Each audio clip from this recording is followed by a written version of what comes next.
Hello, welcome back to another episode of Movie Night here on the Anorax Entertainment Podcast. My name is Samee Ramirez, and today we are finishing out our Narnia series reviews with very last one, the third one, The Voyage of the Dawn Treader. Very excited to talk about that today with my guest, Dom Martino. Dom, how are you doing today? Howdy. Howdy. Just feel it, just howdy. It's howdy. That's the vibe. What's up? Yeah. Enough said. Gotcha. No. Excited to talk about this one too. Honestly, I do have some very clear-cut thoughts on this one. I'll say this: I have more criticisms toward this one than I have of the past two, and sometimes I think that can make some of the more fun conversation. So, right. Yeah, definitely stoked. Yeah, definitely. We're just gonna jump right into it because this was the first movie that was not directly like Disney made. This was 20th Century Fox, I believe. Fox had just acquired it, yeah. Yes. Mm-hmm. So that I remember that at the time being kind of like, I didn't really know that at the time when this movie came out, because I saw this movie on Christmas Day of when this movie came out, 2010. December 25th, 2010. Correct. I saw this movie. And I remember kind of feeling like there was something missing. There was kind of a big magic kind of feeling that I didn't really feel. And watching the whole movie, it was obviously the older Susan and Peter are not here. That I knew that. I felt the loss of that as well. But it was something for me in kind of the tone and I guess like the magic, because Prince Caspian, there's like such a magic energy to that movie that so many of these like lightning in a bottle adventure movies just have such a pace and a tone that it feels magical a little bit and directly tied to that movie and that movie's tone and characters. And this movie kind of dropped the ball a little bit for me on that because it was so perfectly captured in the second one that for me, I felt like this one didn't really have it that much. All of that being said, though, I still really enjoyed this movie. I enjoyed this movie on rewatch a lot more than I thought I did. When I did my big rewatch, I thought I was going to like hate this movie and just be like crapping all over it. Because I remember not particularly loving it when I saw it. I was like, yeah, it's fine. Prince Caspian in the first one was better. But I was like not sad about it. It was just whatever. But this is, I think, it's a sweet movie. It's a good third movie in the Narnia series. It definitely feels cut off short, though, which is my big thing. This feels like a movie that needed another movie, but it just never happened. Like a TV show that has a series finale that doesn't realize it's the series finale. There's something missing. It's not wrapped up in a bow in the way that I would quite like. Which always disappointed me about Narnia, because again, those first two movies for me are like icon status in my brain.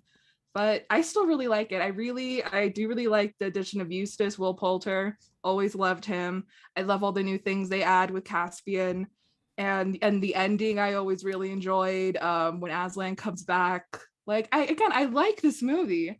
It's just especially for me, compared to Prince Caspian, it feels kind of a little basic, I'm not gonna lie, just because the second one to me was so iconic and incredible. So yeah, those are my overall thoughts. What do you got? Yeah, I mean, so I rewatched this today again. I saw this one at Free Movie Night. I think I told you that story at my local drive-in. And I remember coming out of it and being like, all right, right, we got it. Like, it's fine. All right. Mm-hmm. Then, however many years later, I put it back on for a rewatch. I always rewatch the first two more than I watched this one. And finally, I did put this back on for a rewatch. Just kind of curious as to how a second opinion would go. And I remember quite enjoying it, a lot more than my first time watching it. But so I watched it again today and gave it the critical eye. And I think that we're seeing the, consequence of it. Few different things here when we're watching this one, and so number one, consequence of a lot of things is a good way to put it. This movie feels a little bit like it dealt with a lot of consequences. It did. I mean, number one, he had Fox acquiring Disney, which, okay, if you ask me, if you draw a house, Sammy, and like even if I'm the greatest artist in the world, and you're like, hey, draw this house exactly the same way I did, without tracing, I'm gonna draw that house. It's not. There's gonna be something different, and I think that we're kind of seeing like Fox. I mean, anytime you get one of these like transfer, it was when something transfers over like this, you're always gonna be kind of to some degree building it from the ground up again. Kind of rebuilding it. And I think we're kind of seeing the effects of that when we're watching this movie. There is something about this that feels strikingly different, like from the world of Narnia to the tone. And clearly there's a different director on this. That's also very evident too. And I think that also hurt it. Because I think that sometimes Michael Adept. Sometimes you get that, and I mean the sometimes when you do that, the results could be really good. I mean, like we always talk about Alfonso with Azkaban, right? Like that's a really good result of changing directors. And there's nothing wrong with the director putting his own take, own spin on a world, adding changes, things like that. Sometimes that could be very beneficial. But I think when you mix that on top of the fact that you got like almost a whole new team behind it with the Fox acquisition, you're kind of, you're really starting to feel the effects of it.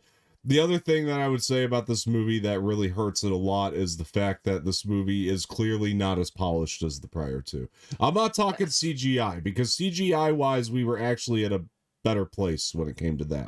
But there's the CGI looks all right. It looks similar, consistent. But there's something about the way that Disney polished these movies. This one definitely felt cheaper when you're watching it. It feels like a cheaper version of what was done in the first two. Like people talk about Disney having that like pixie dust magical thing, and people like roll their eyes. They're like, yeah, whatever, I could do that too, or Fox can do this too, or what Sony could do that too. But then you watch something like this and you're like, I don't know that they can. It's missing the pixie dust. I'm like, it is. Like, I don't know what to tell you. They know they have pixie dust. I don't know what to tell you. They got it over there at Disney. It's funny. It's like I almost can't put my finger on what it's missing, but Disney just throws something into their movies. But for me though, it's the secret patty formula. Something it's the secret Krabby Patty formula that you just don't. They just know what it is, and we don't. Yeah, it's something like that, and I think that also hurts it too. Just the fact that Fox, whatever Disney had that they were able to use on these movies, Fox just they ain't got it. And that's just an unfortunate fact. I also think that the other thing this movie suffered from at the time was the Eustace character. Because a lot of people really find that character annoying, and I understand it. Yeah, I definitely did at the time when I was watching it. I've grown to love him, but when I was first watching this as like a 12-year-old, like someone his age, I was like, he's annoying. I don't like him. Where's Peter? Where's Susan? Come on. But I can't deny that, Will Poulter is such a spitting image of him from the book, though. Like I've seen drawings of him. Yeah, he's a spitting image of it, and he's also just he plays it so well. And like some characters, I hate to say it, they're just written to be annoying. He's supposed to be annoying. It's kind of the intention. It's his journey. Right. Yeah, it's called a character arc. It's the intention, exactly. Yeah. But people just couldn't handle it at the time, and I think that hurt the movie. I don't mind it myself, but I get it. It hurt the movie at the time. Also, the other thing that we're seeing here, and I think that this is a big one as well, probably one of the more significant things to list here. Voyage of the Dawn Treader is famously one of the weakest stories in the Narnia franchise. And the biggest problem that this film suffers is the fact that this almost does feel like it's trying to wrap a trilogy, which the things it did at the end, I actually really liked. I thought it played really strong. A lot of the ending, it was really, really great. And it felt like the whole speech that Aslan gives, like, I always really loved that. It is like, even at the time, I remember being like, that's very kind of Jesus-y to be like, you must know me in your world and blah, blah, blah. But I always loved it though. I was like, that's a beautiful ending though. It's beautiful. Yes, it is a little gaudy, Jesus-y, but it was beautiful. So I didn't care. Plays well, works well, like the ending a lot. I think it feels like the ending of a trilogy. They really did a good job putting a bow on the first three. But the problem is the rest of the movie isn't as epic as you'd want a third movie in a trilogy to be. The story just doesn't lend itself to that. So you got kind of a mismatch when you get to the ending, because you get this ending that feels like, it feels like it's wrapping up, but on the same hand, it's like, it's really wrapping up, like on this one, this is the one you chose to wrap it all up, because it just feels like the story's just not as high stake. There's really nothing that nobody could really do anything about that, though. You know what I mean? There's nothing they could have done about that. It's just that this is not a story that you'd want to use to wrap up, you know, your trilogy with. And I think that, you know, that's no fault of anybody's except for the way the book was written. It is famously, it's not a bad story, but it's just famously one of the weaker ones in the Narnia franchise. It's just, you know, it was written that way. There's nothing wrong with it. Like, I think it needs to be adapted. Like, I think there's a lot of necessary things if they were to follow through with the rest of these stories. There's a lot of necessary things in Dawn Treader that you need to have, and I'm glad that they adapted it, but I would have been even more happy if they adapted it while making the rest of them, you know, and connecting it all together. So in the book of the Dawn Treader, because again, for anyone who doesn't know, I have not read any of the books, but so in the book, do you remember, so does it end kind of the same, where Aslan telling Edmund and Lucy that they can't come back to Narnia anymore? Yeah, but I guess it's different when you're reading it, because when you're reading it, you know that there's four more books. 2 or 3. 4 more books. Four. Right. Wow. You know there's 4 more books after that. So you're not reading it as an ending to a trilogy. But when you're watching it this way, they played it like an ending to a trilogy. They wanted to make it feel extremely complete. They wanted to put a bow on it. But when you're reading it, it doesn't feel that way. You know what I mean? Because you're just really feeling like, oh, it's the end of Edmund and Lucy's story, which is sad. But it doesn't feel like, it feels like it's just like, oh, well, I got 4 more books, so you know, I'll see what happens out of this. Because they do come back, right? I mean, I know like very, very light spoilers for the rest of the Narnia series, but like they do all come back to Narnia, right? Eventually, right? Isn't that a thing? Yeah, so I believe so. Don't hold me to that. I want to say that they all come back in the last. I want to say that I've heard that before. I need to reread. I want to say that I've heard that before too, but yeah. So it's literally like they try to end it with, all right, Edmund and Lucy can't come back to Narnia again, so the 4 that we've been with the whole time, their Narnia journeys have been completed. But even watching it, it felt like, I was like, no, it's not, though. It doesn't feel like we're done here. And yet they're all trying to tell you that, like, no, we're done here. They're done. This is the finale. It's like, oh no. Again, even somebody who doesn't know that there are 4 more books coming, I remember being like, no, it's not. It doesn't feel finished to me. Like, I remember watching, like, I know there are more movies have come out since, but like Pirates of the Caribbean at World's End. Like, when I watched that movie, I was like, okay, this felt like a finale. This is good. This feels conclusive to me. This is, again, like other, like, of Baby Sam's favorite movies at the time. And then I'll be damned, like this, I was like, I can just not. And then, oh my god, I have not. That is the last time I liked a Pirates movie, was at World's End. That's a fact.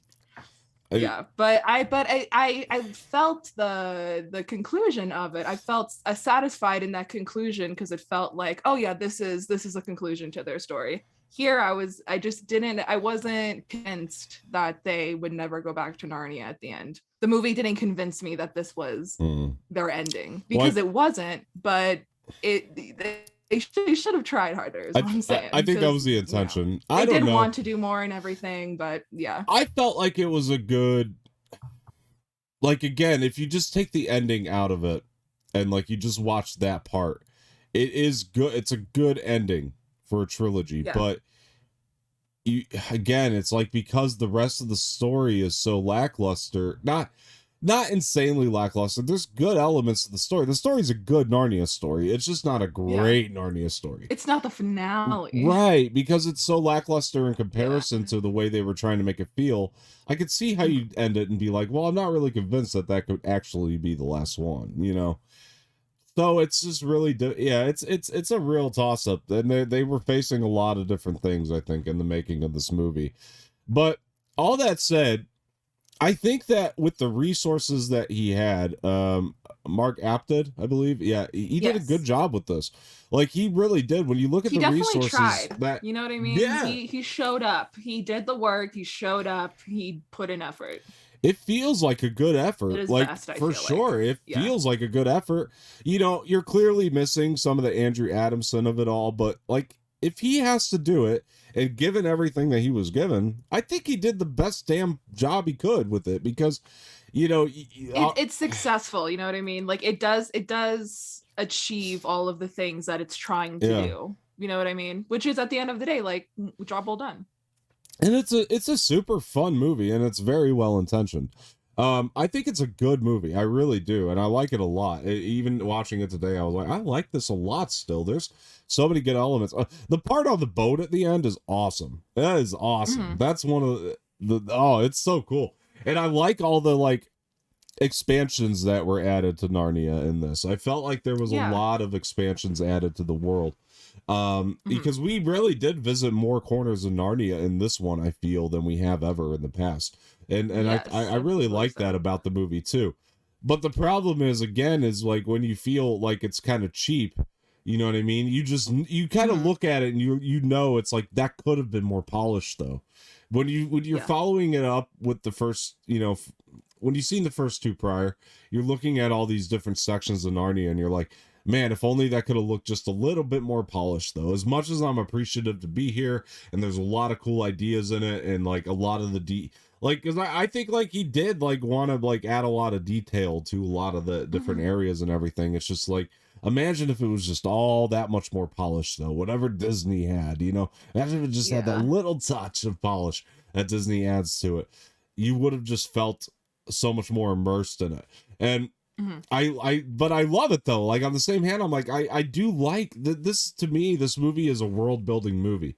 If only we had gotten the next 4, we would have just felt better about it. Honestly, this one would have been all right. Yeah, this would have kind of felt like a Harry Potter connection. Like this would have been like a Goblet of Fire kind of to me. You know what I mean? Like you wouldn't have minded. I wouldn't have minded. Love it when I do the rewatch. Yeah. You know what I mean? But I don't seek it out. But when I do the rewatch, we love to see it. Yeah. Honestly, even if they had done just one more, I think we would have felt better. Like even just one more of these, we would have felt better about this movie. This movie cannot end on Dawn Treader. You can't end on it because it's probably the worst one to try to end on. It does have finale like sensibilities in the sense that they're kind of trying to close off Peter and Lucy and Edmund from Narnia. So in that sense, you are kind of like. You see the sort of like sensibilities it has for that, but on the same hand, it's like it just doesn't work though because the rest of the story, so it's not the best story. You know, they've made such better stories. You know, in this, C.S. Lewis wrote better books than this for sure. I think this is famously his worst one of the 7. So, you know, I don't know. It's not a bad book. Again, it's not a bad story. It's just it's the one that you need to build the world. You know, it feels like one of those like middle pieces in the building blocks. You know, like it's not the shiniest, the flashiest, not the best one, not your favorite one, but if it wasn't there, the whole thing would fall apart. Yeah, you kind still of like need it. Like for me, like Goblet of Fire, like you still need it though. Still need it. Yeah, you would never take it away. You would never just throw it away. You need it. Chamber of Secrets for me, but I know exactly what you're talking about. Yeah, I mean, I feel that way about Chamber of Secrets, especially upon a rewatch last time. I was like, man, this thing is really just all about building the world out a little bit more and expanding, but. No, you do need it though. You need it. It's important. It's all integral. It's not that it's not. It's just if we'd seen where it all went, you would have felt the payoff. And that's the thing. That's the big key phrase here is payoff. It's payoff, right. I feel like this movie's lacking so much payoff, especially Eustace at the end. As much as like I like the arc of him, it's a great freaking arc. But it's so much better in the book. Like they rushed through a couple things in this movie. You could feel that the rush of this one, especially the beginning. The beginning they're in Narnia like that. It really takes no time for them to get to Narnia in the beginning of this movie. You're like, man, it really does. Man, they were in a hurry. They literally said like, I don't know, the war's still going on. All right, Narnia time. Yeah. Like that's literally how it felt. Yeah, they were in a hurry. Where's the fire? Because you're running through this thing, you know.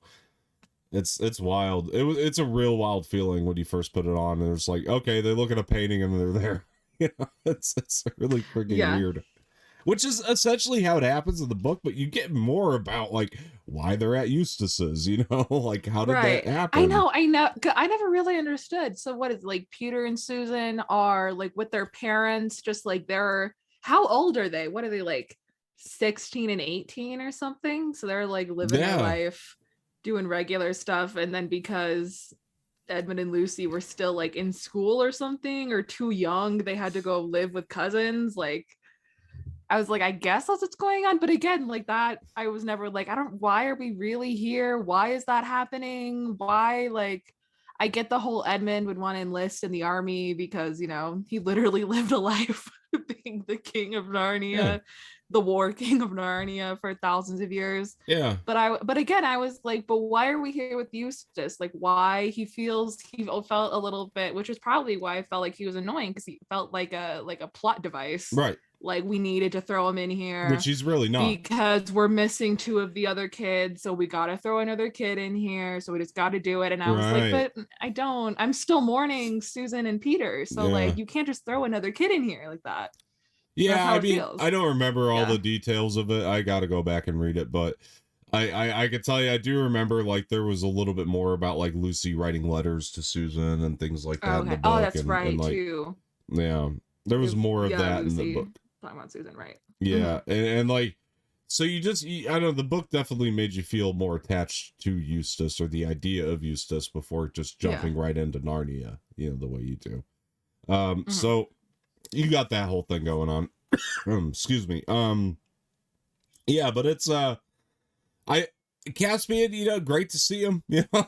My boy Caspian, my main man Ben Barnes. We love to see him. Got the beard going on, you know. We love to see him. Got the beard going. It's been a few years. Yeah.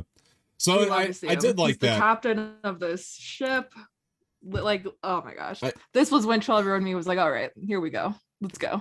Tell me more, Caspian. I do like that these movies have consistently thrown details in there like that to, you know, distinguish the fact that we are jumping through different timelines of Narnia every time. So I do always enjoy that. Right, and that, like, time moves differently in Narnia. Yeah, so I've always enjoyed that element of it, to where they've stayed consistent. How long has it been? Like a year or so? A few months? Yeah. I want to say Peter or Edmund and Lucy talk about it. They say something like, it's been 6 months or whatever. It's been a year. They say something like that, yeah. But I don't remember. I think it has to have been a few years. I think it had to have been a few years at the very least. I mean, maybe. Yeah. I want to say they say it, but I don't remember. Yeah, I mean, either for some reason I can't think of it, but I want to say it was a few years for sure. You know, we got the. But in Narnia time, it's been like 3 months, like 6 months or something. Yeah.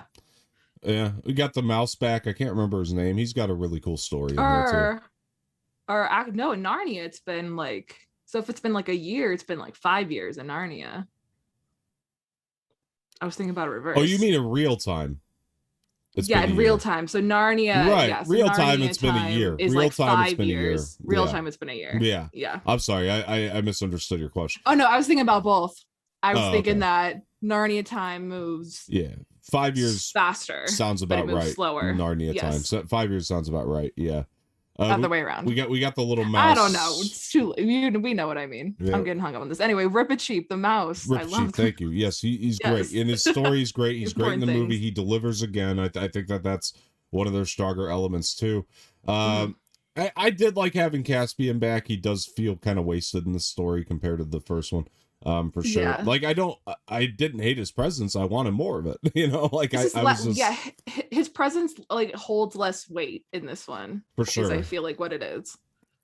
For sure. Yeah. They were setting up so which again, like isn't really like a Ben Barnes problem or like a him problem. No. It's like they didn't know what to do with him in the script. You know what I mean? That's what I feel like. Yeah, I mean, I definitely know that there was more of them in the book. I mean, you know, that just seems like they were like, oh, maybe that's not too important for the movie. And they might be right on that. But on the same hand, I think for people that were real big fans of the characters, it could have done this movie real justice to have shown a little bit more of what he was doing. But I give it to old Edmund. I mean, he keeps getting better and better with each movie. I think that the actor, and Lucy too. I mean, both of them just keep getting better and better as actors with each movie and getting more comfortable with the characters. That's the other thing I liked. I mean, this is probably performance-wise the best they've done with both of their characters, I would say, because they definitely, like, you know, I'm not saying it's their best like written stuff or anything like that, but it's definitely like as performers they feel the most comfortable in this one. They don't feel like they're over it, you know, which could have been an easy thing. Like I mean, sometimes like actors get to this point where it's like, we're doing another one of these, or I got to do another one of these, and then they just feel like they're over it. None of them felt that way in this. They actually felt like they were trying to improve upon these characters still, and like actually give better performances with each movie. So they've been consistent there too. Because like, you know me, I had problems with Edmund in the first one, but I think he's come a long way. When you watch him in this one, you're like, oh wow, he's really good. You know, he feels like Edmund finally. He's really coming to his own in that way. So I was really happy with that. And Lucy is, you know, she's starting to gain some maturity. That was one of the things I was appreciative that the movie dived into, was definitely Lucy's maturity. You know, her kind of like want to be more like Susan, though, you know what I mean? And those thoughts that she was having was like really cool, you know? Yeah. Something that the movie could and the easily... whole like that whole like thing where she like enchants herself to look like Susan. Yeah, that was always really cool. Which is all stuff the movie could have easily glossed over if it wanted to, but I was appreciative that they left it in, you know? You know, because it might not seem important now, but you know what I mean? It's just like when you think about it in its entirety, it's actually kind of important, I think. You know, I don't know. I really had a lot of fun watching this movie this time. Like, I'm not trying to down this movie. I've had a lot of criticisms against it, but I had a lot of fun watching it. You know, every time I watch it, I do have fun with it. Too. It's a fun one. You know, it's not going to be the highfalutin fantasy film that the first two are, but I mean, hey, if you need a fun adventure movie with some heart in it, with really good heart, you know, in it, this is a good one to put on. You know what I mean? But that's another thing I want to get to as well. There are clear moments in here that are like really pushed to the forefront of like, okay, this one's for the kids. The kids are gonna like this one, you know. Right. I felt a lot of that in this one too, and I think that the first two, that's one thing I'm gonna critique Mark Apted on, as opposed to Andrew Adamson. Andrew Adamson just wanted to adapt the stories as best as he could, and this one, especially compared to Caspian, which has all of that like political intrigue, and it's all about the world and the stake of Narnia. For this one, just to be like, I don't know, we got to get the swords in the thing. I don't know. That's it. No, it feels a little bit more like it's trying to gear towards children. I don't know why that is. That was one of the vibes I got off this one. And it's not that the first two are inaccessible to children. Children can watch them, they can enjoy them. But this one, or that they're like overly, right, like you said, like it's not the first two are overly mature, and this one's just like stupidly immature. It's just not there's a like a grade level difference. It feels like a little bit. It just leaves a little bit more child friendly than the other two, I guess. But it's not. It doesn't ruin it. It's just like there's moments that's like, oh yeah, that they tell you it's like, this one's for the kids. Don't worry about it, adults. This one, we're putting that joke in there for the kids. They'll love it, you know. And it's just like, I don't know, like everything that Andrew Adamson did that was a little bit more like child friendly just felt like it was in there naturally. It didn't feel like it was trying to tell you like, this is a joke for the kids now. You know, like we're separating this from everything else because this one is just something to keep the kids interested. And I don't know, the other two didn't really have that, but there's some really adult themes in this one too, though, you know, so it's kind of hard to critique too horribly, you know, because they put things in there that really only adults are going to really get too, you know. Like nobody's going to really be thinking about the deeper themes of what Lucy's going through. When, you know, when you're a kid, you're not going to be thinking about that, you know.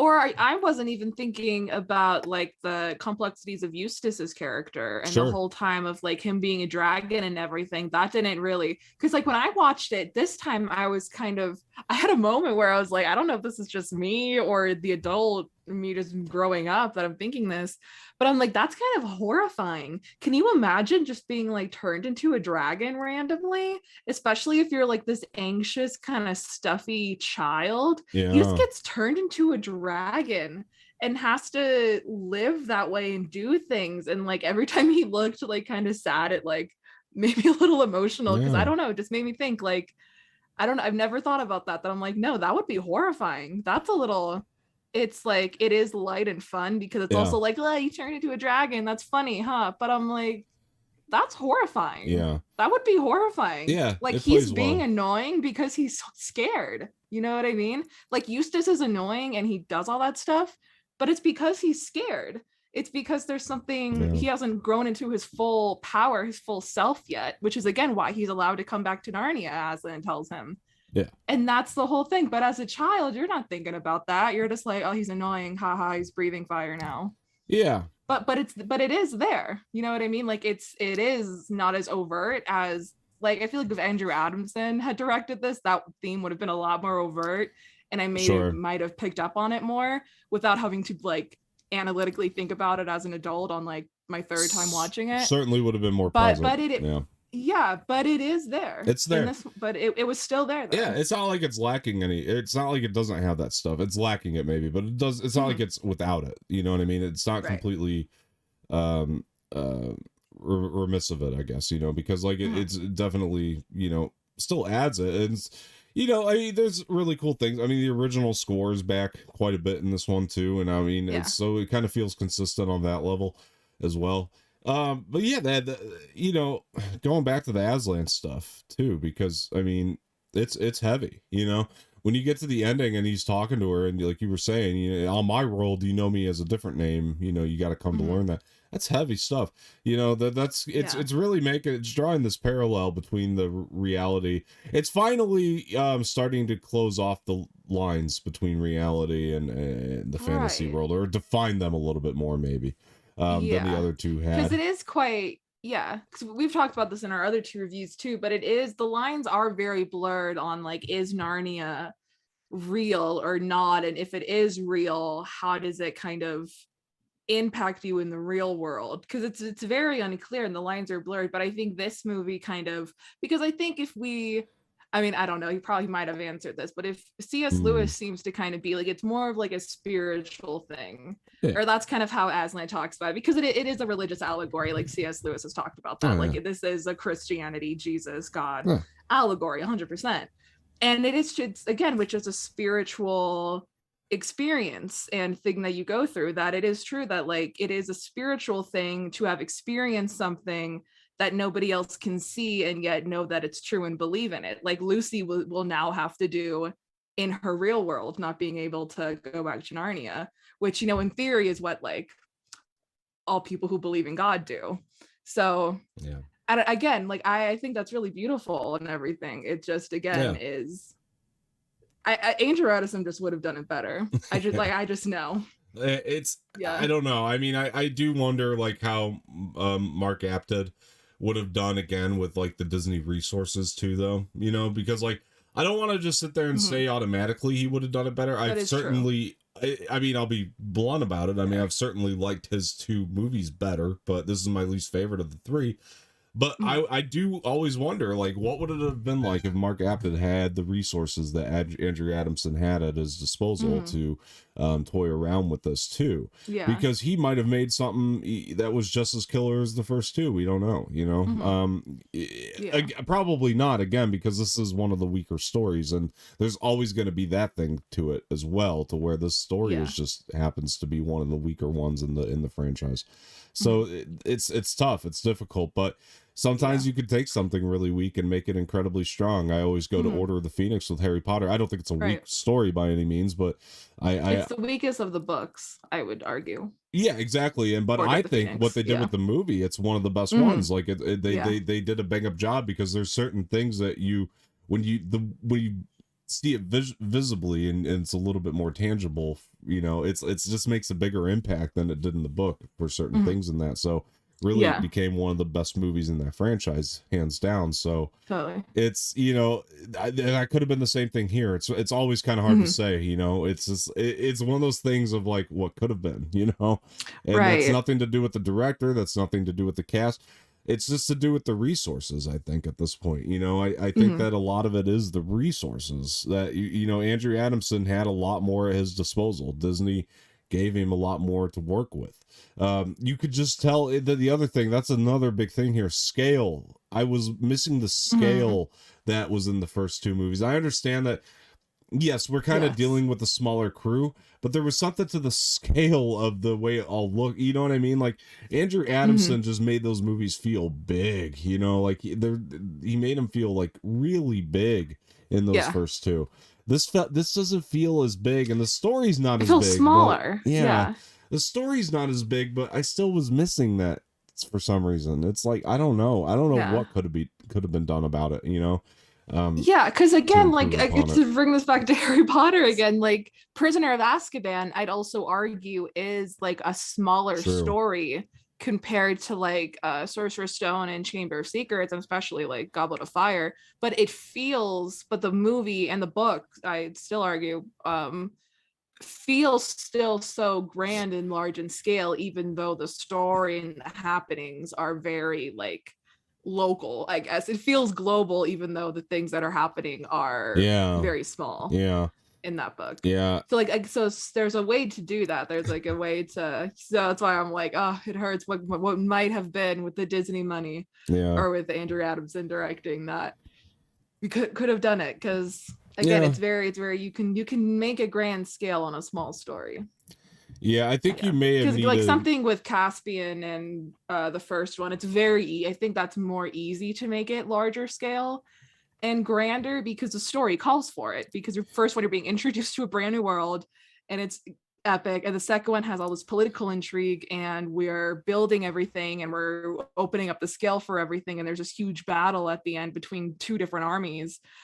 Like it's easier to do that because the content calls for it to be. With a smaller story, it is harder to make that seem big with scale, but again, like people like Alfonso Cuarón have done it.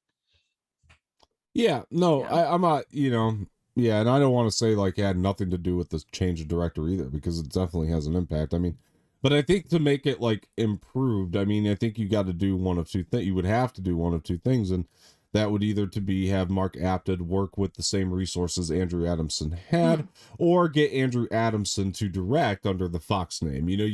I don't feel like you can really have it both ways. You got to like do one or the other. Right. So that's the only way I think would this movie could have been improved upon. I feel like both would have produced similar products.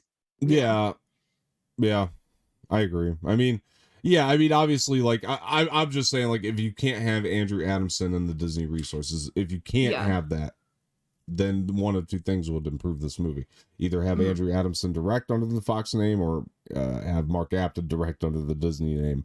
One of the two. And genuinely, I think that Fox and it's funny because it's all a part of the same thing now that Disney's bought Fox. But I know, right? It's all on Disney Plus now. But I think that so they got to take the hit for it anyway. But I mean, I think at the end of That's what you get Disney. Exactly, for selling it, right? Got it right back. I think that karma. 100%. I think that part of what hurt this too is like Fox just, I think, genuinely got cocky. I think that they bought this IP. I think they were like, look, we're gonna show these Disney fools, we're gonna give them comfortable that it was gonna be okay. We're gonna be like, we're gonna give them a smaller budget and we're gonna show them you can make money off this. And it's like, no, you can't. You gotta give it the same charm. You gotta add that charm. You gotta give it the resources to make that kind of money, because that was the other thing I remember about this movie in particular was the poor marketing for this when it was coming out. I know, man. It had awful marketing when it was coming. It had awful marketing. Yeah. It was bad. And it was rough too, because I remember feeling like the loss, the hit, that when we all found out that Peter and Susan were going to be in this, like that was a hit. That was like excuse me, what did you mean? That was rough. So that's where they were starting in their marketing point. You know what I mean? Like, half the main cast is not in this movie. You're starting there. And now and only that, but we changed directors and we changed studios. Yeah. So enjoy, like it was a hard thing to sell in the first place, but then they just, I remember the marketing being really bad, not really feeling the hype. Like I remember when Prince Caspian came out, oh my God, you couldn't watch Disney Channel, you couldn't watch Nickelodeon, nothing without there being a commercial for the whole year leading up to that movie coming out. Like, and then for this, there was just none of that. Prince Caspian was everywhere at the time. I'll never forget that. And this one, It's always Merch kind was of fun. everywhere for that. Like, Yeah, this is one of those fun nothing. cases to kind of dive into to try to figure out and analyze like what happened to this one, Yeah. because like that was the other thing. It It's was also, yeah, this is a real good case study also. Like, I genuinely think watching like Justice League theatrical cut and Snyder cut should be like a required, like I think that'd be really interesting for a film class to do. You'd get really great like input in there. But again, something like this too, it just shows that a movie is the director at the end of the day. Like if a movie's good, it's the director's problem. If a movie's bad, it's also the director's problem. And I feel like these things go to show like how you can have the same cast, basically same premise, a lot of the same things, and just by changing your director, it changes everything. Like that's wild to think about how big of a change a movie can have by changing this one person, by changing one head person. It changes everything. Yeah, but it's really important, I think, to understand. Yeah, it's wild. It's wild. It is wild. I mean, I think that it just, ever since I saw the trailers for this when I was younger, I mean, it was 10 years ago, but I could still kind of remember this one vividly because it was, more recent, than the prior two. And yeah, I remember the trailers just, even in the trailers, there was something about it that just felt different. And it wasn't just the fact that the Fox name was in front of it. It was just something about it didn't feel right. It just felt like it was like, it was cheap, it felt cheap. It was weird. It was one of the weirdest things ever. And this was coming out at the time, and I think this also kind of hurt it. It was coming out with those other ones that were like very similar to, like, I think this came out like closer to the time that like Nim's Island had just come out, and this really felt like that. Right. That's marketing. Oh my god, Nim's Island, man. Yeah. It's a throwback. Yeah. I loved that movie though, man. That movie. I'm glad you did. Nobody else did. That movie was made for like, I was the target demographic for that movie. It was literally like girls like me and nobody else. They made that movie for, but I ate that shit up.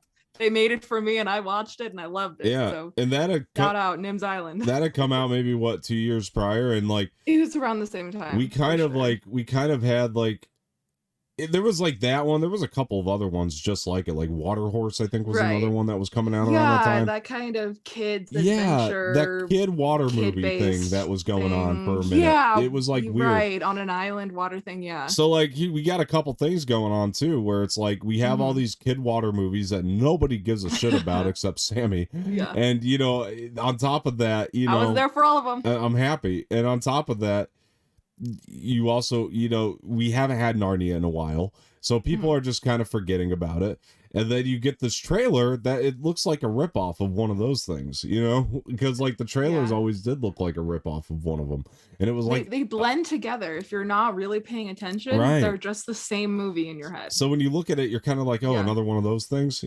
right? So you have that going on. So there's a lot that really. There was a lot of play that really failed this movie, And again, a movie that I think is still really good and very underrated, I'm not trying to shit on it, but when we analyze what went wrong. It's better than Nim's Island.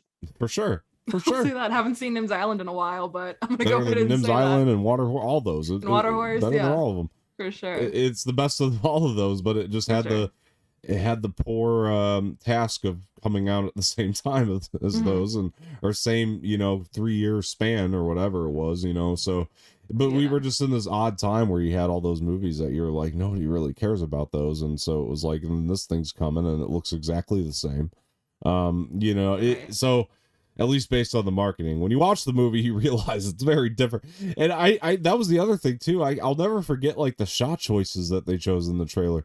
It was like they could have really honestly made it look more epic in the trailers, and they didn't really show like a lot of what was going to be happening in this movie. They were just kind of showing like the basic stuff. You saw a lot of Caspian on the boat, and all that kind of stuff. Yeah, you saw a lot of like Caspian on the boat, a lot of like Lucy looking around, like, a lot of rip a cheap jokes, like that kind of stuff. Yeah, it not like a lot of Eustace being like, I don't want to be here, like. Not the that type, was the trailer. Not the type of thing that's gonna like make adults and kids united get excited for it, and that's a big problem, And I think that the other problem that you have there is the fact that Prince Caspian didn't do well. We got to remember that. So that is true. Fox needed to really push something that was amazing for this to work. You had, and I think in their end it was like, maybe if we lower the budget, we go a little bit different. Maybe it'll appeal to more people that way. It's like, not really though. Because you got to do a lot more, especially when you're coming off of a movie that another criminally underrated movie. So in the books, real quick, so the books go, what's the chronological order? So does Voyage of the Dawn Treader come after Prince Caspian, like directly? I wanted to I'm glad you brought this up. Oh god. Yeah, hold on, I got the set finally of the original Prince. Oh my gosh, show those off. Okay, man. So here we go. We have number 1. I was gonna wait till the end, but this is a good segue into it. This is a good moment. Yeah, so I love this artwork for Lion, Witch, and the Wardrobe. I don't know if you could see it, but it's super dope.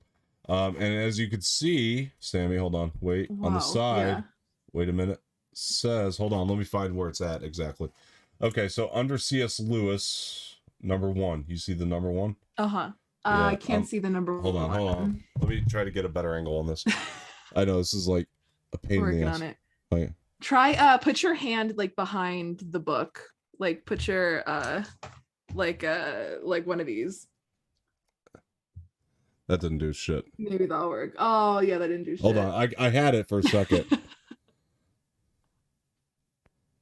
Okay, wait. Because you want to try to make it focus, because it doesn't know where to focus, or maybe it's too bright. Yeah, let me try to move the light over a bit. Let's do that. Let's start there. I'll be dim for a second, but that's okay. Cool. Just went right back. But also while we're here, that's because I wanted to ask that. So do you think it might have been a better decision to go maybe with like the silver chair or something as a third option? So where is it? Under C.S. Lewis? Does it say? I can't really see what it says. Is it just like a 1? Yeah. It says nice. 1 on it. The numbering. Yeah. Nice. Whatever. But so you got the C.S. Lewis. I'll still show off the other covers though. So, to answer your question, I still think that they should have done this as the third. I just think that they should have had a game plan to make more of them. That's all. Right. Yeah, I think if you're gonna go in the chronological, because then the number 2 is Prince Caspian, and not chronological, but the way they were released in release order. Publish order. Ooh, Prince Caspian, which I like that cover. Yeah, me too. I like that. Can you see artwork. 2 on the side of that one? Very barely. It's under C.S. Lewis, and then a little 2. Bit. And then you had, I actually really like the cover for this, even though it's one of the weaker books, but Voyage of the Dawn Treader. That's really cool cover art on that. Ooh, nice. Nice. Silver Chair is also another one of my favorites in there with the cover. Silver Chair we have right there. Nice. That's number 4 in this order. Number 5 in this order we have The Horse and His Boy. That's one I always forget about. I'm like, what the hell is that? The Horse and His Boy. Magician's Nephew has number 6 in this order. I've read the beginning of that one. And always number 7 in any order is Last Battle. Last Battle, baby. Yeah. Look at that. I like the brutality there. It's like a... I know. Yeah. I was like, oh, is that a guillotine? Is this not a guillotine? Is this a hanging? Actually, it's not. It looked like it from the camera angle. He's blowing a horn. Okay. Oops, my bad. Oh, okay. I was like, it looked like a hanging. I was looking at it. Like a gallows. That's what I'm looking for. I'm like, are those gallows? Yeah. But, yeah. I mean, it's, but that's the original order and the original set. Nice. That's the 86 prints. Those are the ones I grew up on. So I was really happy to finally get them in. That's hella dope. Yeah, for sure. I can't wait to read them again. And like, I wish I would have read them before we did all these, but it's okay. Maybe I'll like update people on the Anorex Entertainment podcast about how they are. I want to get on those audiobooks because I looked into it. I think, oh my god, somebody really great reads the 7th one. I can look it up because I did double check. But yeah, Kenneth Branagh definitely reads Magician's Nephew. That's cool. And they were good. All right, here they are. Who is it? It's someone? Yeah, Patrick Stewart. Patrick Stewart reads The Last Battle. Oh, that's awesome. Is epic right there. That is cool. That sounds like incredible, because that's always what I hear is like everyone's favorite, like because it is really epic and incredible. The book is great. So It's a great freaking book. Yeah. I remember that was the one that like you start that one, you can't put it down. I just remember that about it mainly. It was just like a page turner. I think it's the most page turner one of all of them, and that was the problem that this franchise faced when they were trying to adapt them into movies. It was like if you were gonna get there, you had to do the other six. It was like if you were ever gonna get there, you had to do the other six, and they could just never... again, like Harry Potter has taught us, and even like Twilight and Hunger Games and all of that, you have to earn your ending. You can't just make an ending, you have to earn it. Yeah. Or else no one's gonna like it. Yeah.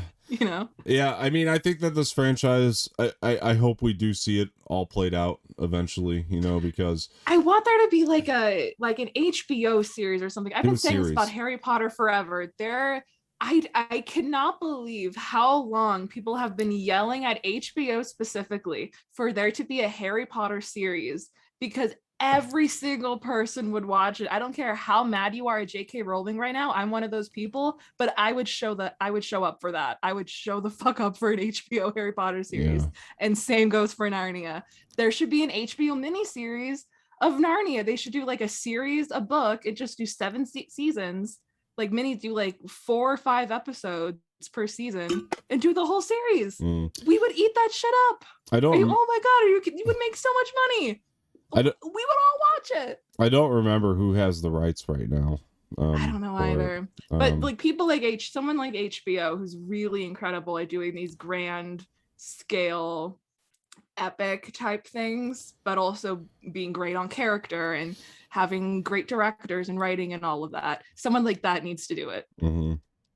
Yeah, HBO would be perfect. And BBC couldn't even get through all of them. You know what I mean? It's like they were only even able to get through Silver Maybe BBC should do a revival, do like a revival series and try to do all of them, but do it well. Game of Thrones budget style this time. Yeah, do it well, because like the last budget was bad. I mean, there's so many bad things about the BBC one. There's a charm to it that's cool, but they just they were just so bad. And I would like to see them revive it. Was that a book an episode or a book a season? A book a season. The BBC series season. Yeah, so like it can be done.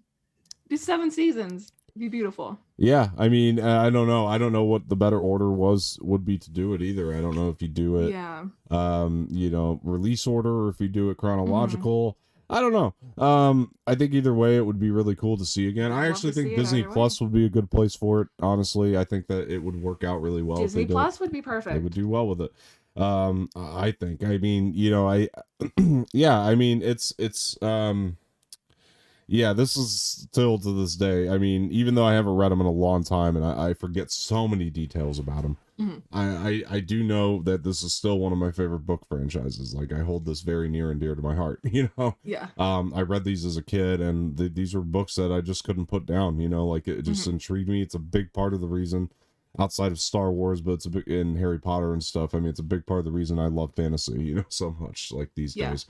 This was a big precursor for me to even get into something like Lord of the Rings, at the time, because it just, it has those vibes of it, there's a lot, Definitely. a lot of parallels, and Game of Thrones is another one, I said in Prince Gatsby, and I feel like without that movie, Game of Thrones would have had nothing to go off of in terms of inspiration. It really feels like, and this is like to say that I was going to say, it feels like baby Lord of the Rings or baby Game of Thrones, but that's not an insult to say that it's like the immature, dumbed down version of that. It just, you know what I mean? Like it's the mature, it's the younger sibling of Game of Thrones and Lord of the Rings. Yeah.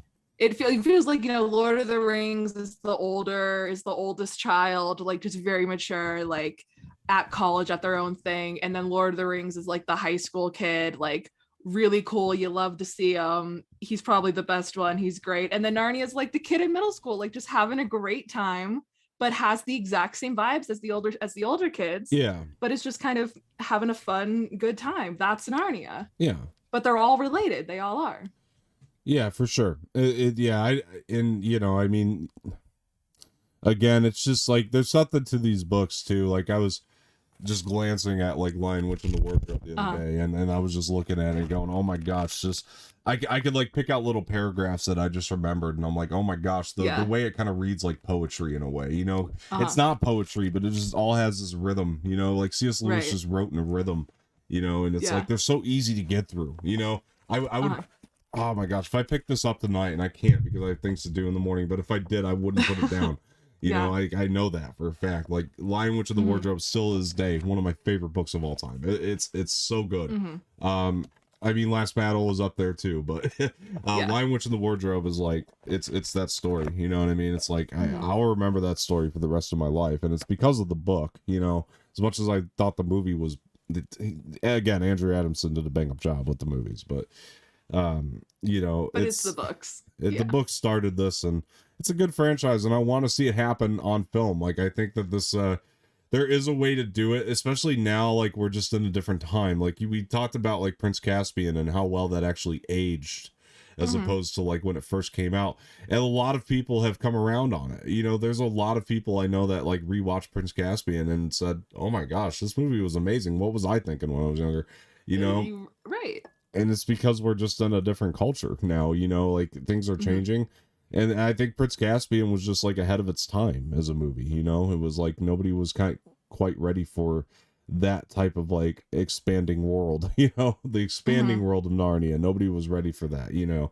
We were just like, when it came out, I felt like we were just in that age of sequels being repeats of what the first one did, and you know what I mean? Like, even like Harry Potter in a way, like when I think about like Chamber of Secrets, a lot of the structure of Chamber of Secrets is the structure of Sorcerer's Stone. It's just, it's a little bit more, it's just longer, you know what I mean? A little bit more expansive that way. Yeah. But a lot of the structure and the elements are in place. It wasn't until the third movie that anybody was really ready for a big structure change on that. And even when the third movie came out, people weren't too high on it for Harry Potter. It just took quite a few films to get people back into it. And yeah, but the way that things are now, you go back, you look at all the Harry Potter movies, and you love them all. You know, kind of the same thing with Narnia. We kind of look back, and it's like they've all been good. You know, so like I think I think we're due. I think we're due for another try at this franchise. I really do. It gets me excited just thinking about it. I'll always hold these movies near and dear, man. But you know, I mean, because the thing is, like, the cast in these movies, I think, is just so good. Like the main four in Caspian especially are they were just perfectly cast. I think they really understood the assignment, and they did it, and it was phenomenal. So that's like, I'd be really sad to have there be a, you know, that cast, that there may be a future where that cast isn't in the best version of Narnia. But it's still, again, I think we're due. I think we're really due. I think people would be into it. I think it's time. I think the technology's out of place. I think storytelling's out of place where we can do this and do it well. So why aren't we doing it? Look at Disney with their and our ILM, more or less. I mean, with their stagecraft technology and what we can actually build stagecraft alone. We could do a lot look better, that we couldn't even do with the movies at the time, you know. So they would literally look better 5 years ago.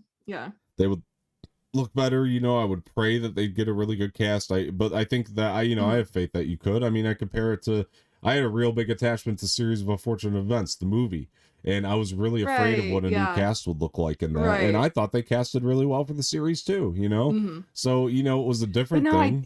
But it was. I did also feel that way though, that I felt bad because that cast in Series of Unfortunate Events, the movie, is so good, and it feels bad that the cast was so good, but they're just, again, for me, I would say they're just not in the best version of Series of Unfortunate Events. But they're so good, and that's just a little sad. I think that this is a ageless franchise, or timeless franchise, probably a better way to put it. Gosh. And like I think that there is an audience for a TV show, you know, like I really do. I think that if they did a TV show right now, there's an audience for that. Like there would be people subscribing to whatever service they're putting that on, you know, and there's like a lot of kids like us that grew up with the movies and have so much more nostalgia. Not only that, you have a whole other pocket of people that, you know, watched the movies recently or whatever and just figured out that they were good just since getting Disney Plus. You know? People are going to keep discovering the books and keep discovering the movies as time goes on. Yeah. And I just think that, yeah, I mean, the people, whatever service you put that show on, people are going to subscribe. That's where I'm going with that. But Disney Plus would be a good, I could see them doing really well. Yeah. That was a long like way to wrap this, I guess. But on the same But hand, like, no, that was great. I think that's a great place to put this, that we're still hungry for more Narnia. We think it could be better. Like it, you know what I mean? I don't feel like we're finished yet. There's more to do in this world. There's more to see, to be shown. Yeah. And I want, and there's people like me who want to see it. There's a lot of us who want to still go to Narnia. Here's what you do. We'll be there. We'll sign up for whatever streaming service you want us to. We'll be there. I have the idea, because Magician's Nephew was first in the chronological, right? If I'm not mistaken. Correct. Okay. Do that one. That's what you do first, because at least that way it's something new for everybody. You know, it doesn't feel like you're remaking it, and then you ease people into what you're going to do next. Then you do Lion, Witch, and War, you know, do the chronological.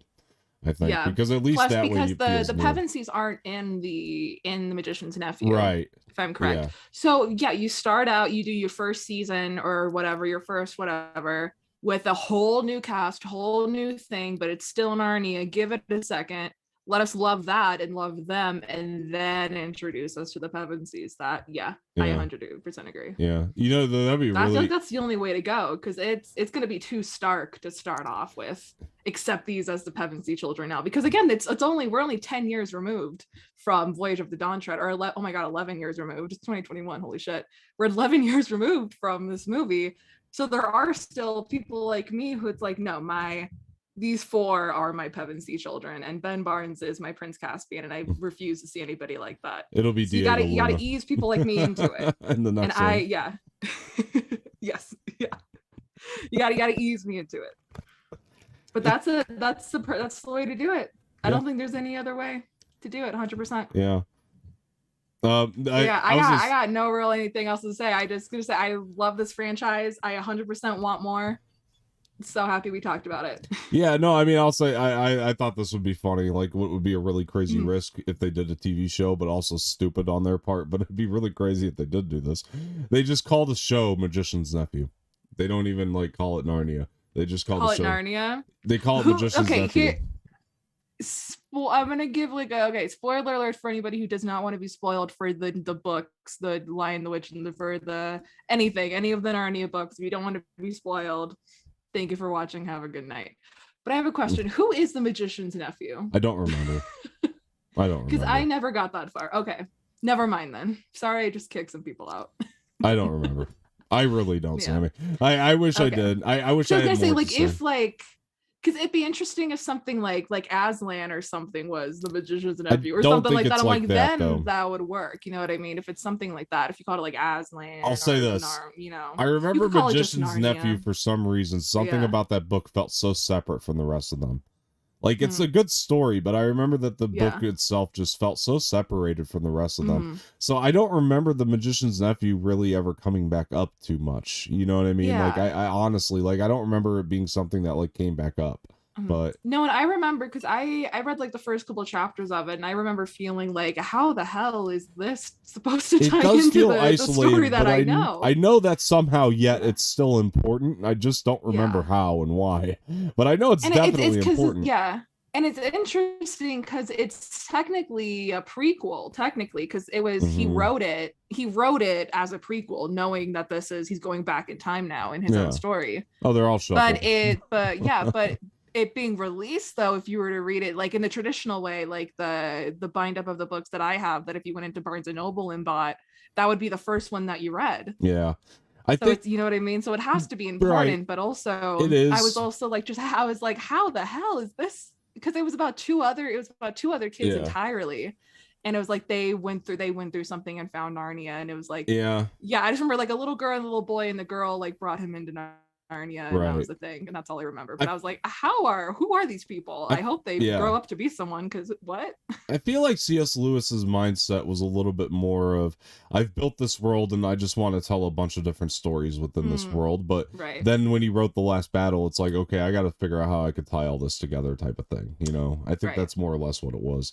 You know, I don't think he was really concerned with continuity and timelines. It was just more or less like, I want to figure out how I could tell a bunch of different stories in this world, and then I'll connect it all together later. In a good way, though, he did that very well.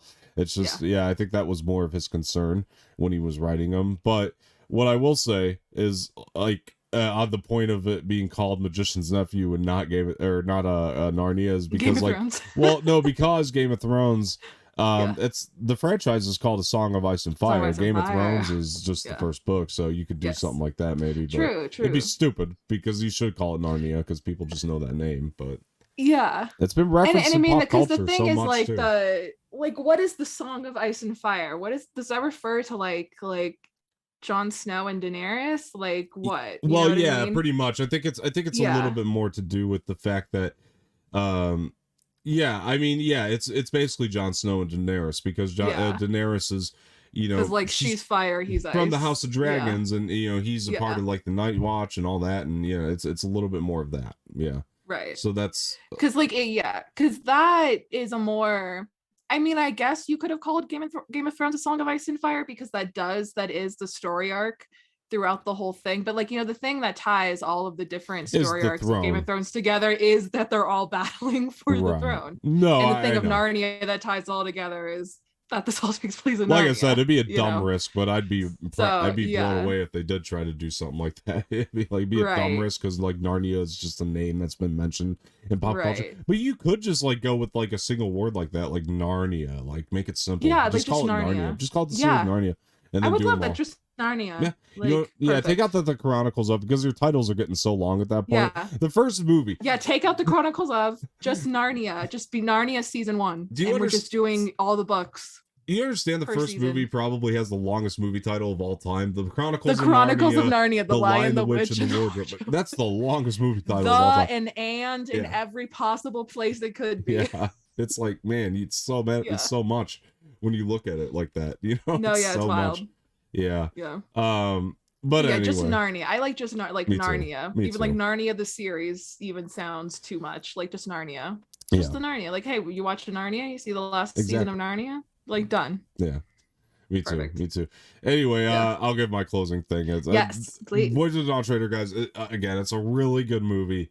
I do recommend watching it. It's not, it's not as good as the first two. It's not as polished as the first two. There are definitely. But you gotta watch the third. It's weaker. If you've seen the first two, you gotta finish it out. It's worth it. Yeah, it's weaker, but it does put a nice little bow on everything at the end. It's weaker throughout its entirety, but it puts a nice little bow on everything at the end, and it does have a lot of fun in there, and it's good for the family. The family will enjoy it, and it's a fun film with a lot of heart. Yeah, so I recommend it. I tear up a little bit at the end of this one, because the heart is really sad. Strong. Yeah, it's a little sadness at the end. So, and the ending is a little sad. Yeah, it's bittersweet. Yeah, very. And especially, because all of us as kids, it feels like hearing Edmund and Lucy can't go back to Narnia. It feels like we can't go back to Narnia, and it is sad since it is the last one. It is the last time that we have all technically been to Narnia. It's a little sad. Yeah. Growing up sucks, man. Don't do it. Yeah. Try not to do it if you have the option. Yeah. Hold on. I want to verify something really quick. Just real quick. Yes. Here.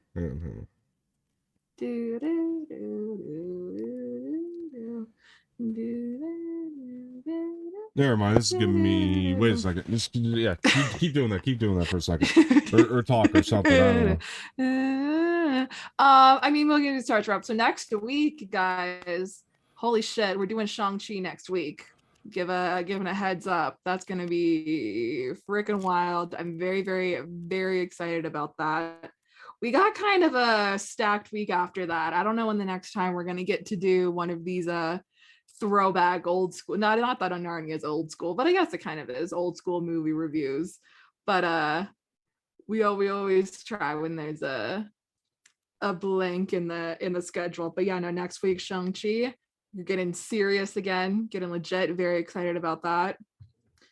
That's kind of all I got, man. Again, I freaking love Narnia, love this whole cast. for me, it's the cast and the vibes that I think I will always remember about Narnia. That it had great energy, great vibes.